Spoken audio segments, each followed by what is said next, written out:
Welcome, everyone. My name is Hakan Adere. I'm a senior technical consultant for SAP Commerce Cloud. And since late 2018, I'm specialized in migrations for the SAP Commerce Cloud.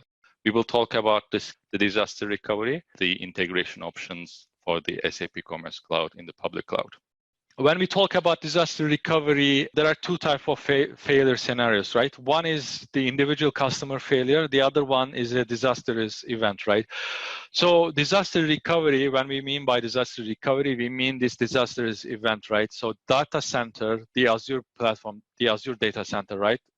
It goes down due to a disastrous event like a flood or an earthquake, whatever it is. And then if it happens, then the disaster recovery process starts, right?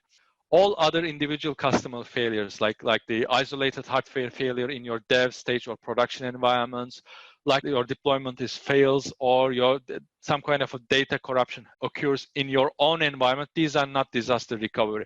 We still provide solution to cover these kind of failures, but these are not disaster recovery. So let's say that you have a hardware failure, right? So what happens is Kubernetes will provision a new pod or a new machine will be provisioned and it will be added to the Kubernetes, and then your pods will be available. If something happens with your Azure database as a service, then a new database, you will be connected to a different instance, right? So those are already covered. What happens if your build, if your deployment fails? You can go always deploy a previous build just by clicking a button.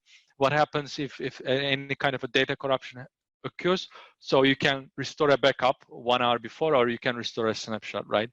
There are resolutions for that, but these are not disaster recovery. So disaster recovery process only triggers if whole data center goes down due to a disastrous event. So what happens? So here are the things that happens in the disaster recovery, right? The recovery point objective is 1 hour, recovery time is 24 hours, and so on. So every Azure data center has a sister data center. So this sister data center is close to your original region, but physically it's in a different location, right? So this sister data center already hosts another cloud automation engine, but it doesn't have your customer subscription, right? So if a disaster event happens on Azure, so once you have your Azure subscription, right, in the background, your database is replicated and your files are also replicated, right? So these are done by the Azure platform, right? These backup procedures are already provided by Azure platform. So once the disaster process is triggered, the cloud automation engine just provisions your new environment in the sister data center, and then from these backups, you will have your environment up and ready, right? There are two things here, right? The disaster recovery only covers the production environments, and plus, once your production environment is up and ready in the sister data center, you have to give a go to make it available, to make it publicly available, right? You just need to say that, okay, we are good, and then we can open this one in the sister data center. Other than that disaster recovery, we, as you can see, for the data corruption, we provide a snapshot feature, right? So I will show this feature, but in CCV2, in Cloud Portal, we provide a snapshot feature. Basically, once you click that button in your environment, the snapshot of your database and media files are taken, right? And then you can deploy this snapshot in any of your environments in your subscription. Let's say that you take a snapshot of your production environment, then you can deploy it to your lower environments, to your stage environment, or to your dev environment. Or let's say that you take the snapshot of your stage environment, then you can deploy the same data to your dev environment. The only thing that you need to consider is two things. One, the data is not anonymized or scrambled, right? So if you take the snapshot of the production environment and you want to deploy it into the lower environments, then you will have the same thing in your lower environments, like all the data, and then you have to manually anonymize it either via Impexes or with some kind of a Groovy script or cron jobs, right? Because you don't have direct DB access and media file access. Second is usually your production environments has higher capacity, right? So if you have more data in production environment than your stage environments, right? So whatever snapshots that you take from your production environments, it may not be possible to deploy it to your stage environment. So there is also another kind of a limitation for that. So the list of the integrations, right? So in CCV2, we don't provide any VPN by default, right? Like CCV1, because in CCV1, we provide a client-side VPN, right? Where you have this VPN accounts, you directly connect, and then you can access the back office servers. In CCV2, it's not like that. We don't provide any VPN, and it is the inbound traffic can be limited by IP whitelisting. But if IP whitelisting is not enough for you, then you can enable the VPN option, right? But this VPN is a site-to-site VPN. So basically, again, you need to have your own network, right? And there should be a VPN gateway in your network. And then you can connect these two VPN gateways. And then from your own network, you can connect to your environments, right? This is possible. The first VPN comes with the subscription. But if you want to purchase additional VPN gateways, then this additional VPN gateways has extra cost. So in CCV2, you cannot use hot folders because you don't have direct access to the servers, right? We talked about it.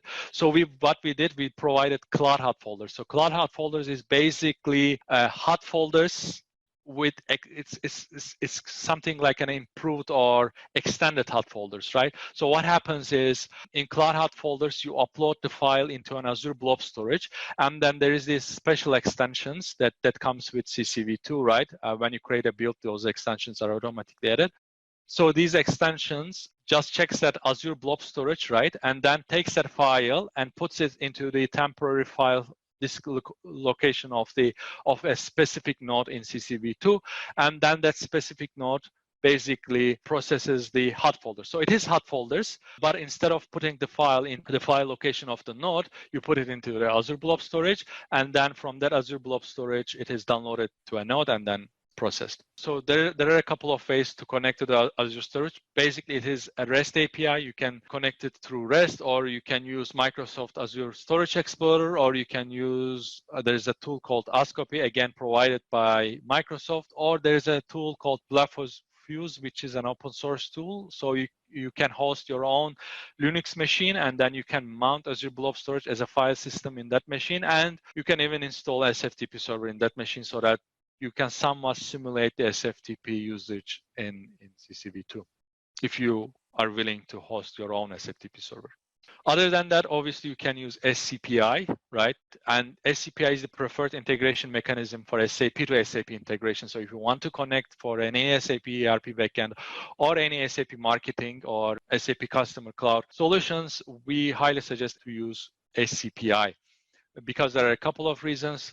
One is it uses OData services. It comes with pre-built integrations, and the integration is already there and ready. Here in these slides, I'm not going to go through it, but basically you can also do these configurations from your back office. So you have these OData services in e-commerce where you can just change these fields and expose whatever field that you want to expose. And you can do all these modeling at runtime with back office or with impexes. And you can all do this. It can be done from the back office, right? It's kind of easy. So here you see an example for an integration where you expose product description, and all these configurations are done through back office. And again, you can log into the api.sap.com to access the list of pre-built integrations. Here we show very high level how you can connect SCPI with ERP, right? So basically what you have your cloud connector, which connects to the ERP, and then you have the SCPI, and then if you want, you can also connect with APIs as well. Okay, so DataOps is still supported, but we don't encourage you to use it. But if you still need to use DataOps, you can use it in CCV2 as well. So we only suggest if you already use DataOps, yeah, you can move to CCV2. But for new customers, we don't suggest to use DataOps.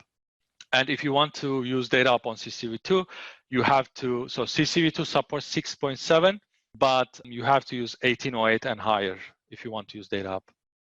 Thank you everyone for again joining.